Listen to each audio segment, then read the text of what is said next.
One more sentence, one more phrase. For example, Churchill feared them partially because he promised free elections at Yalta and then did not deliver. One more thing. They feared the Soviet Union because Stalin committed purges and made a deal with Hitler. They feared the Soviet Union because of the long-standing fear of communism, and they even had a Red Scare after World War I. One more phrase.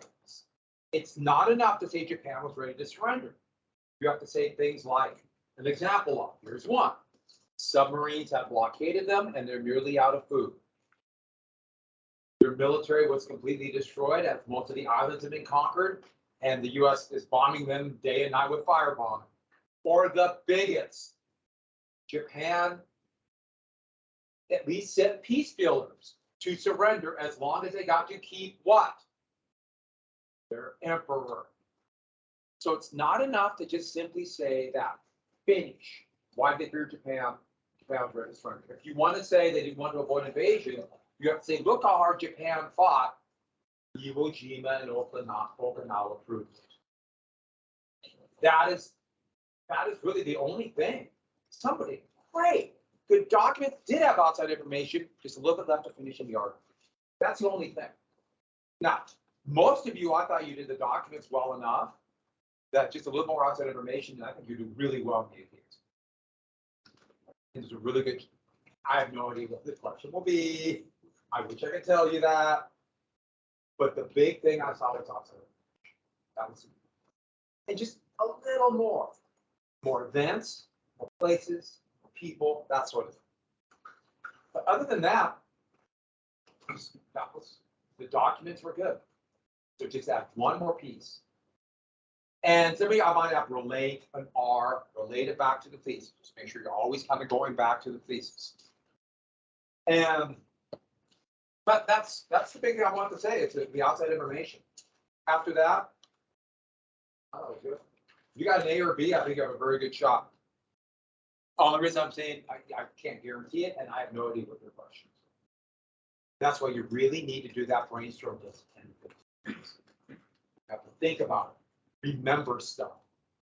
Remember things to put in your thesis. Remember things that you can relate the documents to. So when you mention document B, that's a good place to talk about general elimination started firebomb, or just say firebomb. Because he's kind of dancing around it. You know what it is. It's firebomb. You say it. So Yalta has this very generic thing about entering the war, but that's when you say that also divided Germany up. Japan will get an occupation zone. Add just a little bit more, and I think you'll get it. Thesis statements, for the most part, you address the question. A few are weak. Make sure you have a good blueprint to lay out your paragraphs. But oh, that was good. And oh, my pen didn't work. You're kind of wondering about that. Yeah, I couldn't find a good black pen at home, so I used pink and orange. And actually, the pink worked better than I thought it was going to. Okay, not much better, but so here's a couple. Let me give you my sample. Oh, I did include this. Would you want this? A sample typed for you to look at. I will put that in. So ultimately, it was the United States order to intimidate Soviet in the prompt use of atomic bomb on Japan. Japan was already on the verge of collapse, and the United States decided against utilizing Russia. That's an example of one. I will put those in. I will post them on Teams. Sound good? Here's my outline.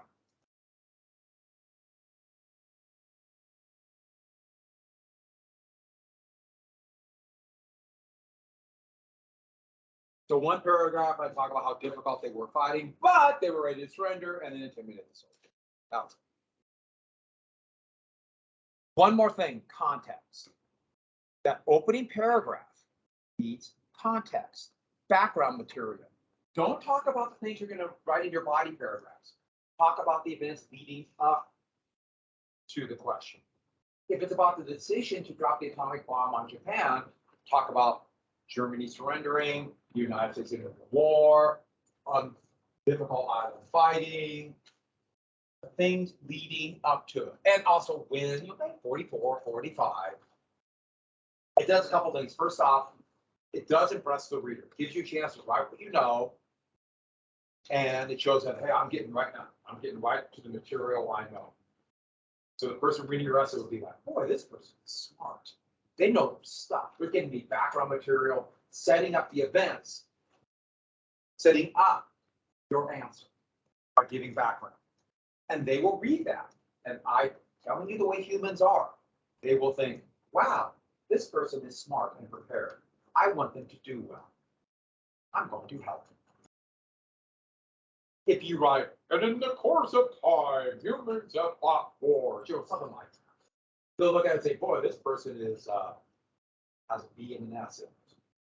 They're just filling space. And they're like, yeah, come on.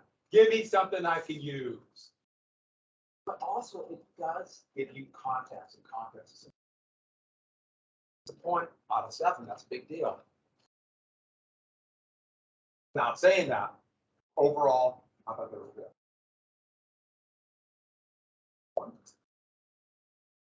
Oh, you will. Now, practice tests, or I'm sorry, review sessions. The first review session is Sunday at 6 p.m. because that's when I can do it. As of now, it's in the auditorium. Tentatively, it's scheduled to be, I'll open the lobby door, but I'm kind of leaning against that now because I don't really want to leave the lobby door open for that long. There's a door behind on the other side, the parking lot behind the school. There's a door back there. I'm gonna go see if I can open that. I just feel a little safer with that one open. So you would park back there, back by the practice field, you drive. But I highly recommend you going. It does help a lot, and I'm giving you the time to go through all the material, which I'm giving you a lot of points for. So please come, and there'll be opportunities for extra points that I'll get in there if you go. So, and then Wednesday at 6:30, same deal. Next week. Also starting Thursday at lunch. If you want to come in and ask any questions, I'll be glad to answer them. Any questions on any topic, anything, I'll answer the question. Even if I don't know it, I'll give you a serious look and act on it. See, that's the kind of professionalmanship you've come to expect. Don't forget also Girls and Boys State. I have that material up. And I would like you to read the review sections in the chapters in the review book 28 and 29. Does that sound right? Is it 27 and 28 or 28 and 29? Let me look. And then the New Deal, diplomacy. Oh, I got that. It's 26 and 27. Ha ha. Ha ha. Okay. 26 and 27. And so in your packet, that's period 8. Your review letter. Those are the terms we need. I told you this on Friday. Huh? I didn't. Okay. So in your review packet, I'm not going to give you a list of terms, but in the review packet, starting on section 8, which is on page 9, it has everything you need to know from that review packet. So right here it has GI Bill of Rights all the way through to the election of 1967. That bit. So I'm not giving you a list of terms. These are the terms that are right here. So basically, on page 9 and 10. On page 9 and 10, your review packet. Good. All right, let's go and get to the Cold War then. Yeah, Wednesday. Due on Wednesday. I cannot write.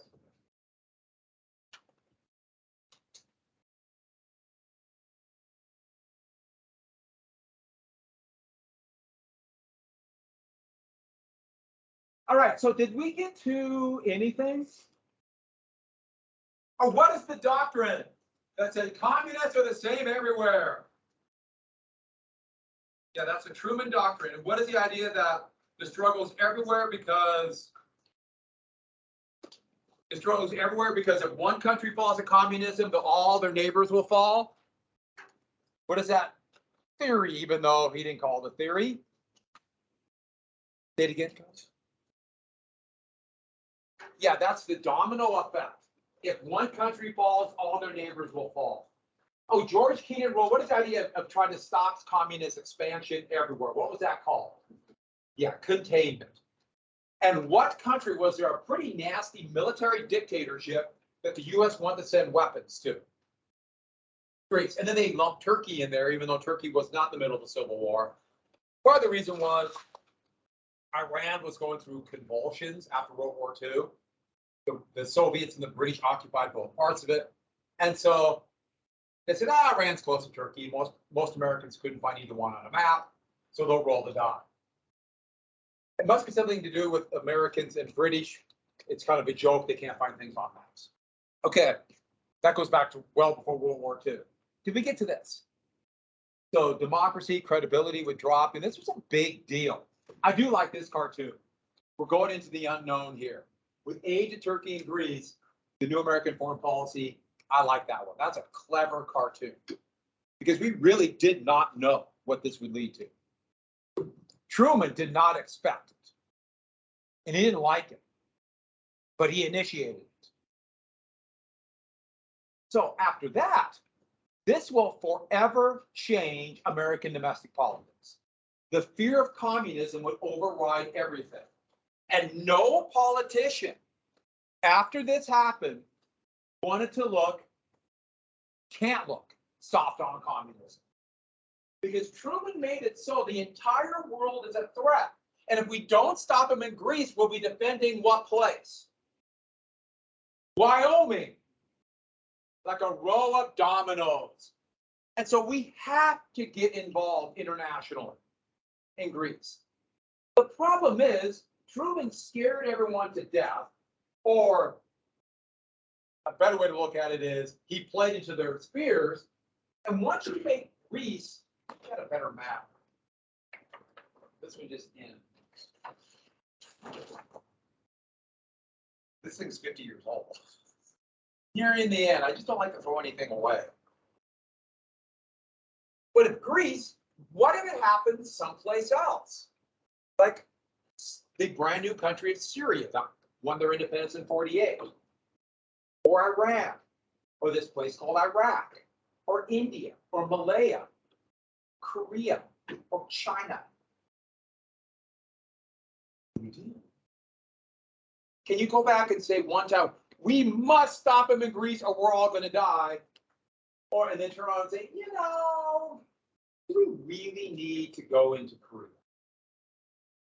Because your political enemies will say you're soft on communism and they'll nail you. Once he made this commitment, you can't go back. And it's going to keep ratcheting up. Do we really need to make a hydrogen bomb? Oh, you're asking that question? You must be soft on communism. Do we really need a shadow government and have spies everywhere? You want the communists to win. And so on and so on. Now, there's been a Democrat in the White House since 1932. So this opened up the door for Republicans. And trust me, the Democrats would do it 8 years later. They called it red baiting, accusing your opponent of being soft on communism. And they had a name for it. You're a full-fledged red, aka a communist, or you're only partially red, a pinko. That's the color I use. Oh no.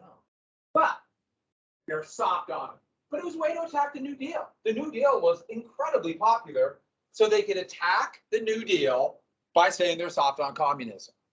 And so in 50 and 52, wow, would the Republicans attack the Democrats. But then 8 years later, the Democrats would attack the Republicans. It's called Cuba. Look what you've done. And once you take that big step, neither side could go back.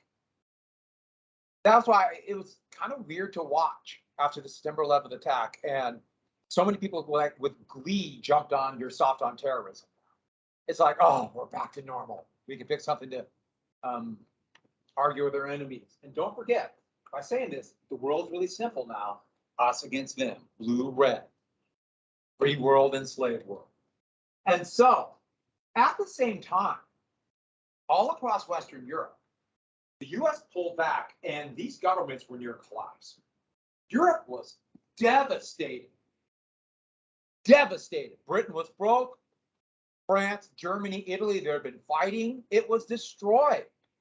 And there's a real feel they might go to communism or fascism again.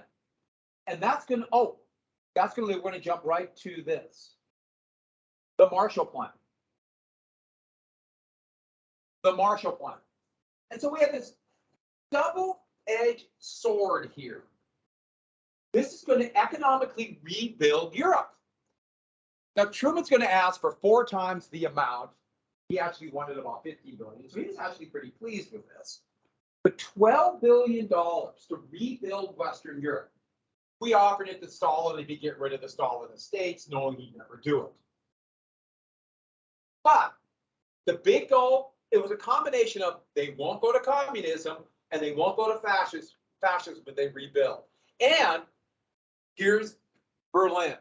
This is London, that's Berlin. There's Secretary of State George Marshall, former Chairman and Chief Staff, former Chief of Staff of the U.S. military, Combined Chief of Staff. But also, if we start rebuilding places like Berlin, they'll buy stuff from the United States. So this would be an economic boom for the United States too. In a lot of ways, the U.S. would spend that $12 billion in Europe, and a significant amount actually would multiply, would come back to the U.S. And this was shockingly effective. In fact, in 10 years, they'll be talking about the European miracle of the European economies just booming. So everybody hit a wall in the 70s. And one more thing, add this. We helped rebuild at least what's going to be called West Germany. Our former enemy, we're going to help rebuild. So unlike World War I, where they put reparations and occupy them, we're going to help rebuild so they don't go down the path of fascism or communism again. These albums hold back in 1948. It wasn't part of the Marshall Plan, but we did the same thing for Japan. We did the same exact thing for Japan. And so that kind of fits in with that, with a different kind of approach. That this was more very Rooseveltian. But now we got to go back. This kind of double-edged sword of economic aid to show the spirit of this economic system and kind of military fear of the Truman Doctrine. Well, if we got communist threats all over, we need to know where and when. And so one of the most important laws, I mean, literally this would change everything. The National Security Act of 1947, there's Truman signing it. Now, first off, it got rid of the old Department of Navy, Department of the War Department and Navy Department, and made one defense department. During the New Deal, they built the biggest building in the world. That's just perfect for the Defense Department. What is the biggest building in the world? Yeah, the Pentagon. Yeah, they had this. They're going to build it in one place. They had to do a weird shape because of the way the land was. They moved it, but they kept the Pentagon. And instead of having a separate Army and Navy departments, it's going to be the 3 branches, Army and the Navy, and a new Air Force. The Air Force was part of the Army. They made it a separate branch. And the idea was there'd be less infighting between the 2 branches if they were under one department. No, now they're just between 3 branches. But that's what the Defense Department. But here's the thing. If we're worried about stopping communists, we got to know where the communists are. The Army and the Navy both had their own spies, intelligence agents. Well, they created the first national intelligence agency. What? The CIA. Now, these are the spies, and they're gather intelligence, and they must only spy outside the borders of the United States.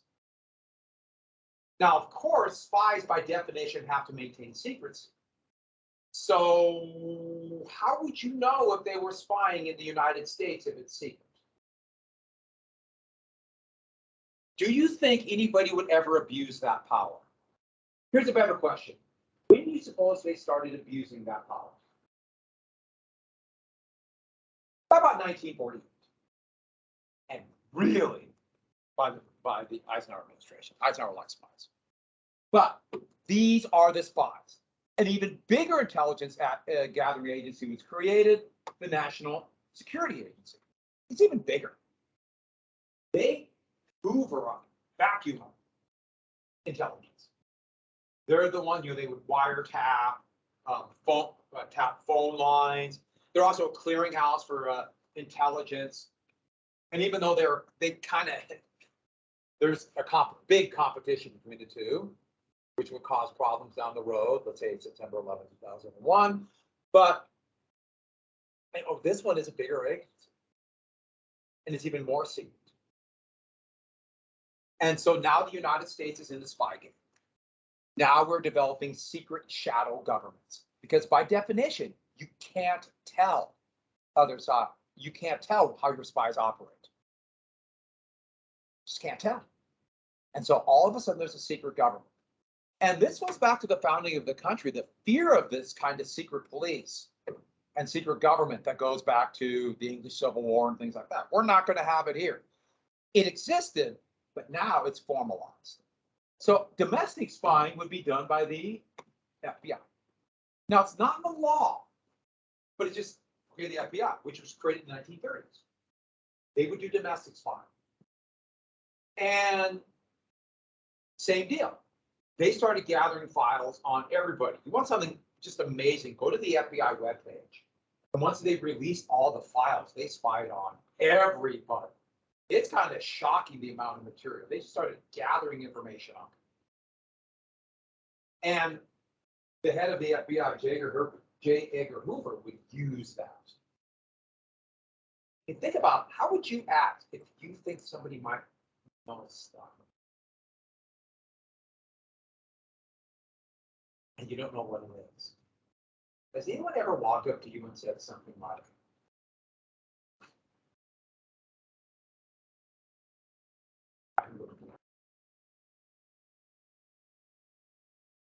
how would you feel? How do you feel right now? Yeah, isn't that scary? Now, it could just be, yeah, you got up this morning. But if people are gathering information, get files on it, it's shocking. Everybody from civil rights leaders to heads of the Socialist Party to Joe Namath, who's the quarterback of the New York Jets. You didn't like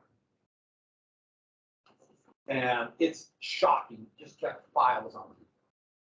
Yeah, that I heard about you. It's actually a really scary thing. And don't forget, how would you act if you think someone's always listening? Would you act if you're with your friends and you know and there's a good chance your parents are listening? Would you act? Even if you're not doing anything wrong, would you act differently? Yeah, they're watching. How do we know they're watching? We've gone over this. If the red light's flashing, they're watching. If it's not flashing, what are they doing? And if it's green, oh, they're watching. So with that, this is going to set up the national security state. We're going to have a shadow government now with secret budgets, and nobody's going to know what they're doing. So by the 1950s, but especially the 60s, they're spying on American citizens all the time. And you can imagine how quickly they would use it for personal vendettas. J. Edgar Hoover despised Martin Luther King. And actually, the FBI sent him a letter trying to force him to commit suicide. And that's part of the reason why the King family to this day believes the FBI was behind his assassination. And I don't blame them. I don't think they were, but, and so they have a secret government. And the problem with this is this can easily be abused. Also, what a great way to hide what you're doing. I can't tell you what they're doing because of national security. No one said that before. National security. So it really is total war thinking, or getting people to believe it's total war thinking. So when President Nixon tried to rig an election by wiretapping the Democratic National Committee headquarters in 1972. He was in the Watergate hotels, we call it Watergate. He tried to hide it by saying it's part of an FBI CIA operation, thus security. When you see it down the road, President Clinton tried to hide an extramarital affair, partially by national security. Former President Trump is trying to hide information about his knowledge of the December 6th storming of the Capitol. And what's his definition? National security. And so what a way to use this. And every president will use it from then on. These are all the Cold War presidents. And when Jimmy Carter, president right here, talked a little bit about perhaps getting rid of elements of this, he was immediately accused of being soft on communism. Also, presidential powers skyrocketed. The biggest part of the U.S. government, the Defense Department, the president. CIA, the president. NSA, the president. They run that. They have this power. And most of these presidents really like the spies. Especially these three. They really liked it. I'm not saying that's good or bad, but they did. And so presidential power is going to go up, and a lot of it will be this mysterious element of it, which will be pretty corrosive to the government. But also, they acknowledge that there has to be war without a declaration of war. And the logic was pretty good logic, you can probably imagine. You just think about 1951-52, and if the Soviets were going to attack the United States, they would be flying heavy bombers over the Arctic and coming this way. That's the fastest way. They would not be picked up until southern Canada on radar at that time. So how long would the United States have to react? An hour? Think about it 10 years later when there's intercontinental ballistic missiles. They've got 15 minutes. And so it acknowledges there has to be a reaction without war. But what's that going to lead to is basically a understanding that the president can go to war without a declaration of war. They did it before, but they were reluctant to do it. The United States has not declared war since World War II. Yet we've been at war your entire life, and there's been no declaration of war. That also tells you something about Congress unwilling to do what they're supposed to do, which is they're supposed to make that decision. But think about all the wars we've been in, are still in. We're still bombing countries all over the world right now. In your lifetime, when you were born, we had invaded Iraq and had troops in Afghanistan, Pakistan, Korea, Vietnam, Laos, Cambodia. Wow, so it's getting a little bit scary. Grenada, Panama, Gulf War, Somalia. A lot of places. And those are the big ones. No declaration. Thus, I have Asia here. But part of the justification to go there, can't look soft on communism. When we say part of the justification. And so, in 1948, they passed selective service. Now, they really wouldn't start drafting until 1950, but the first peacetime draft. So the United States has gone from a country that was terrified against a large standing army. This is the beginnings of the United States having the biggest military in the world. It starts right here. That's why this is such a big moment, with a secret government and spies and all this stuff going on, which was part of the reason why the founding fathers feared this. Now, you could argue we needed it or didn't need it. What a big shift in our lifetime. That's why the Truman Doctrine, that's why this period is so important. And no, Truman did not like it, but he felt he had no choice. And then he got blamed being soft on communism. They didn't do the draft, though. The old way was just lottery. They just picked birthdays and you're in.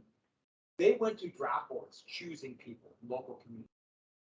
And this is going to be really unfair. They'll come up in the Vietnam War. So with that, as you can see from this mountain valley, I got rid of everything. What did I do?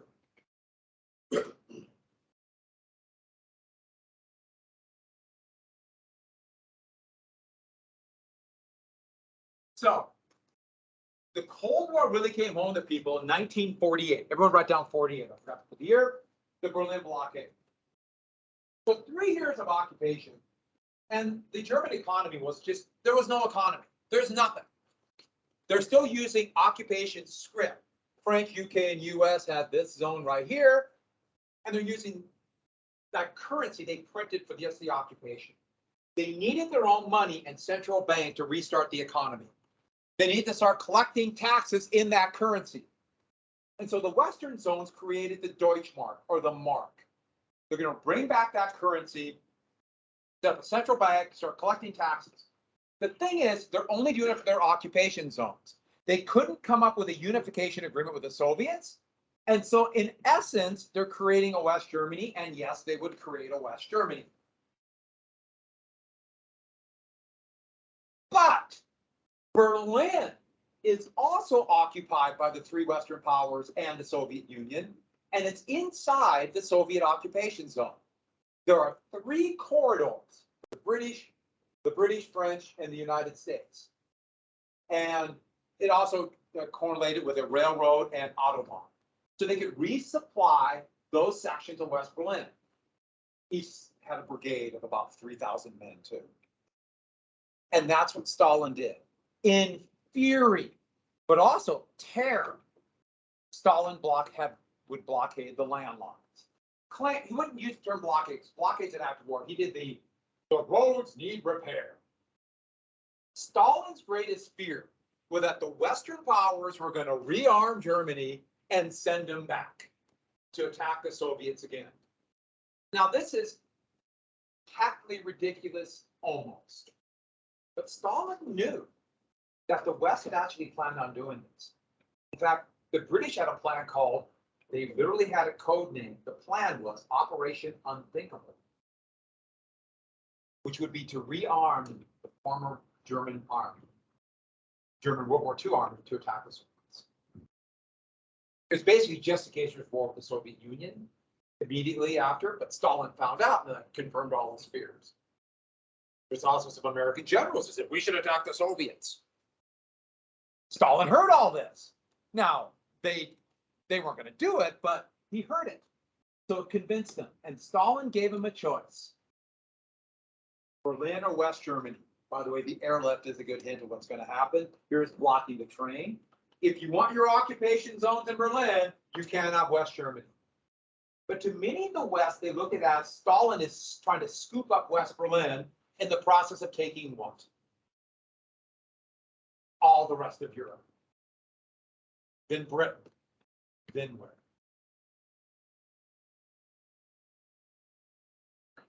All roads lead to Wyoming. Now, actually, Stalin is doing this out of almost like a desperate paranoid fear. Still a really incredibly risky operation. And so Truman responded with, okay, we'll do an airlift. If we can prove we don't need the road links, Stalin will back down. And for 10 months, a corridor of planes, each occupation zone at an airport. And so this is flying into the French zone. Look at the piles of rubble these kids are standing on. The pilots became famous for bringing chocolate or other treats for the kids as well. And that would become one of the symbols of it, throwing candy like parachutes. This is an American plane flying into Tempelhof. The Tempelhof region, they actually call that the Tempelhof area of Berlin. That's where my sister-in-law's husband was from. He grew up in that area. And here's the, I like this cartoon, the Russian bear surrounding Berlin. I just like that one. And also, it's an election year. This allowed Truman to look tough on the commies without blowing the world up. Now, eventually you get to the point where what happens if he actually got to go to war? We'll get to that in the 1960s at the end of the week. So at that, and after 10 weeks, it worked. Stalin backed down. But what this meant was the Cold War was official. And here are a couple of American companies that made a lot of money off it. Maripol made storage for food, and this is Boeing. This is a C-97 transport plane. Big, ugly transports. But the Cold War is now official. I mean, that's like, it came, it was always like, oh, it's coming, you know, there's an anger at the Soviets, but oh, they were our friends in World War II. Now it's mortal enemies. So with that, the United States would create NATO, the North Atlantic Treaty Organization, a military alliance. And this is a map I was comfortable with as a youth. Here we have the blue, that's NATO. This military alliance. And in 55, West Germany began to rearm. In response, the Soviets created theirs, the Warsaw Pact.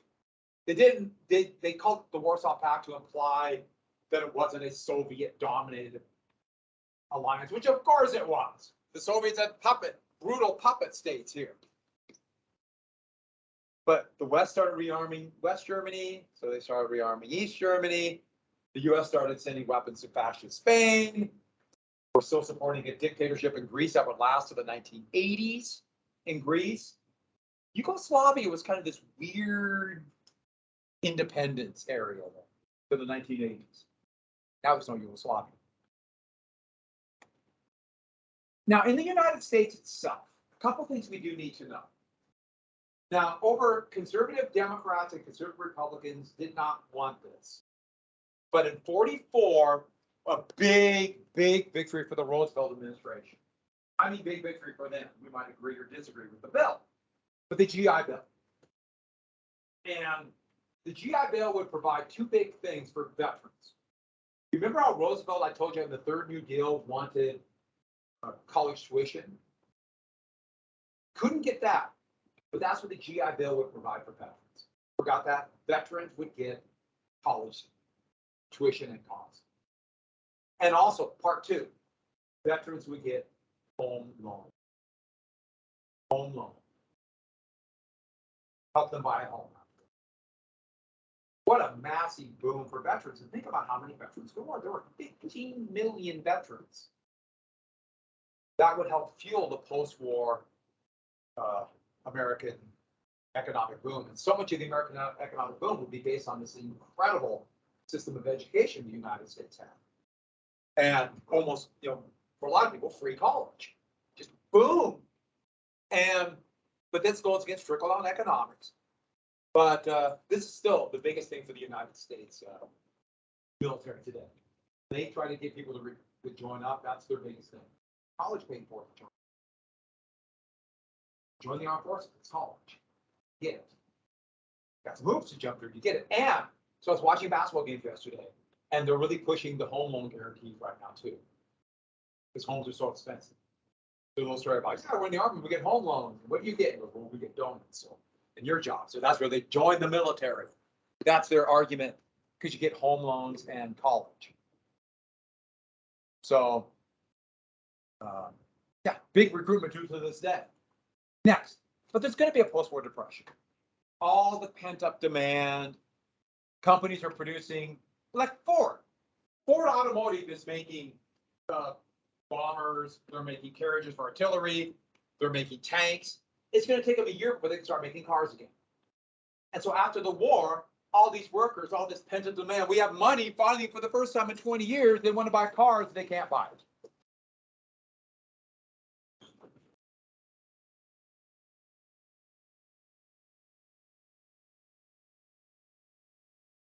I really thought I told you guys about that at Salmon Glad.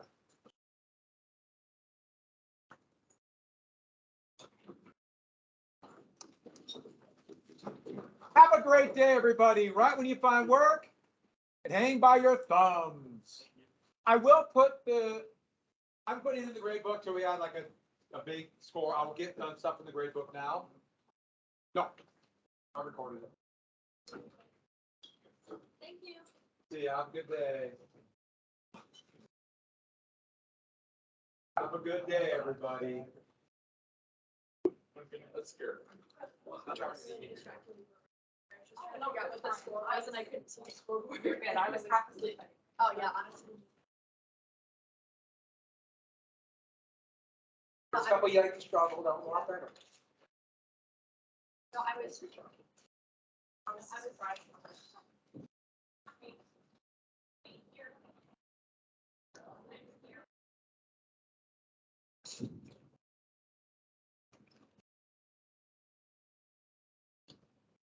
Hello.